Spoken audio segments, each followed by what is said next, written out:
Wala ng buhay ng matagpuan ang isang 23 years old na lalaki sa isang bakanting lote sa Purok 1, Barangay Labinab, Kawayan City matapos umano itong magpatiwakal.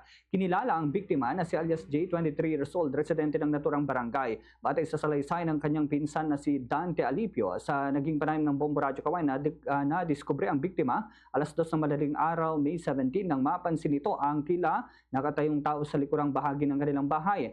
Napagtanto niya na iyon na ang kanyang pinsan nang mapansin ang suot nitong short. Kaya naman tinawagan niya ito, subalit dahil hindi ito tumatalima sa kanyang tawag ay agad siyang kumuha ng cellphone at ginamit ang flashlight upang alamin ang sitwasyon. Pagkatapat ng ilaw sa biktima ay doon na nakita ang kanyang pinsan na nakabitin gamit ang lubid sa nasabing lugar. Sinubukan umano niyang ibaba ang biktima, ngunit dahil sa bigat ay pareho silang bumagsak. Batay sa paunang investigasyon ay nakipag-inuman muna ang biktima kasama ang kanyang pinsan at ilang kaibigan bago ang nasabi pong insidente.